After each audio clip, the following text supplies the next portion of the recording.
Karibu. This is Be Still in Christ Mission. Kuna wakati ambao jinsi mambo yanavyoenda tunaona ni kama Mungu anachelewa kutujibu au Mungu hatujibu kabisa.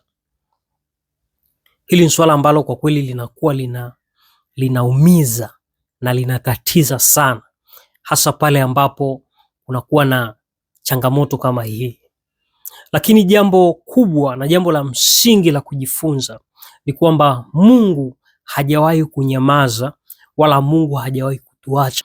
Sasa kwa nini muda mwingine inaonekana kama vile Mungu amenyamaza au Mungu anachelewa kutujibu au Mungu ni kama hajasikia? Kuna vitu vingi vya kujiuliza. Sasa leo tutakwenda kujifunza kwa pamoja, na ninajua kuna vitu vingi sana ambavyo na wewe unaweza ukashiriki pamoja na tukajifunza kwa uzuri zaidi. Mimi nitakwenda kukupa kile ambacho ninakifahamu, na wewe utakuwa na nafasi ya kuelezea kile unachokifahamu katika comments, na watu wengi zaidi wakajifunza na wakawa wanamsubiri Mungu na wanajua namna gani ya kukaa mbele za Mungu wanapokuwa wanasubiri majibu ya kile ambacho wamekuwa wakiomba. Swala la kwanza ni kwamba ukimya wa Mungu hauonyeshi kutokuwepo kwake, au ukimya wa Mungu hauonyeshi kwamba labda hatusikii, au ukimya wa Mungu hauonyeshi labda ametuacha. Tukichukulia mfano wa wakati ambao tunakwenda kupanda mbegu, tunachukua mbegu, tunakwenda tunaipanda ardhini, lazima kuwe na wakati wa kusubiria, na kila kitu ambacho kinatokea katika ukuaji wa ule mbegu mpaka kufikia mavuno ni process. Kuna process mbalimbali ambazo ile mbegu lazima ipitie mpaka ifike kuzaa na tuweze kupata mazao kutoka katika ile mbegu. Kwa hivyo kuna wakati ambao tunaweza tukahisi labda Mungu ametusahau au Mungu ametuacha, lakini kuna kazi ambazo anazifanya, kuna mambo ambayo anayafanya ambayo hayaonekani katika macho yetu. Ni kwamba yupo katika prosesi ya utendaji wa kile ambacho tumekiomba. Kuna video moja nilikuwa ninaiangalia katika mitandao ya kijamii. Ni cartoon, ila ni video ambayo inafundisha sana. Kuna jamaa alikuwa anamuomba sana Mungu, anamuomba Mungu amsaidie, ampe gari, anamuomba, na inaonekana kwamba ameomba kwa muda mrefu. Sasa akawa amechoka, akawa ameondoka, ameenda kwa mganga. The time amekaa kwa mganga, sasa ndo malaika akawa anatoka mbinguni, ametoka mbinguni, amekuja anashuka na ile gari, anafika pale katika point ambayo alimwacha yule mtu anaomba, hakumkuta. Kwa hiyo malaika akaondoka, akarudi na gari mbinguni. Sasa hii video ni ya kufikirisha, lakini ina funzo kubwa sana, kwamba kuna wakati ambao tunakuwa tunamuomba Mungu, lakini inafikia kipindi tunakata tamaa.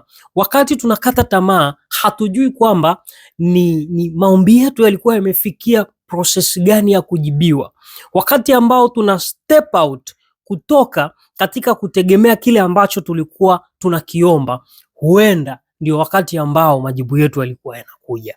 Kwa hiyo wakati majibu yanakuja, majibu hayatukuti tukiwa tunasubiri. Kwa hiyo majibu yanarudi kule yalipotoka.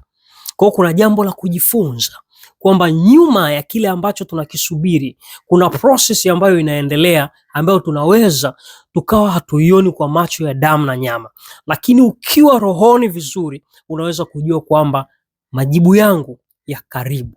Kwa hiyo ni wakati wa kuendelea kusubiri. Lakini pia kuna jambo la kujifunza kwamba huwa Mungu ana muda wake wa kutenda. Ukisoma katika kitabu cha Mhubiri 3:1, Mhubiri inasema kwamba kila jambo lina wakati wake. Kwa hiyo hata kila kitu tunachokiomba kina wakati wa kutukia. Biblia inasema kwamba kuna wakati wa kupanda na kuna wakati wa kuvuna. Kwa hiyo wakati ukitegemea wakati wa kupanda ndio huo wakati wa kuvuna, ni kitu ambacho hakiwezekani, kwa sababu unapopanda lazima upitie process mpaka kufikia mavuno yakomae na yafikie kuvunwa. Kwa hiyo wakati ambao tunahisi au tunaona kama vile Mungu ametusahau au Mungu hatuoni au Mungu hajibu kile tunachokiomba, kuna process nyuma yake. Bado Mungu yupo katika utendaji. Bado Mungu anafanya kile ambacho tumekuwa tukimuomba. Lakini wakati mwingine ni lazima tujue kwamba Mungu anatumia ule ukimya kutukuza katika imani. Kuna wakati ambao imani zetu zinakuwa kwa kusubiri. Kile kipindi cha kusubiri kinaendelea kukupa na kukujaza imani. Ujue kwamba kile ambacho unakisubiri siku kikitukia, basi wewe umeongezeka kiimani. Kila kitu ambacho unakiomba kina mchakato wake ambao lazima upitishwe, na kina sababu kwa nini upitishwe katika mchakato huo. Kwa hiyo huenda mchakato mmoja ukawa ni mchakato wa kukukuza kiimani. Unapata muda wa kusubiri ili imani yako izidi kukua na kufikia nafasi nyingine zaidi. Kwa hiyo kitu ambacho nataka kukuambia tu ndugu yangu mpendwa, mtazamaji wa Be Still in Christ Mission, lazima tuendelee kungoja katika Kristo. We have to be still in Christ until kile ambacho tunakihitaji kiwe kimetokea. Najua na maoni mengi ambayo yanaweza kusaidia watu wengine kuendelea kuwakuza kiimani na kuendelea kuwafundisha kwamba Mungu hajawaacha wala hajawapungukia, lakini bado yupo katika kuwasaidia katika kile ambacho wanakisubiri. This is Be Still in Christ Mission. Till next time, I am Sam Simba. Be blessed.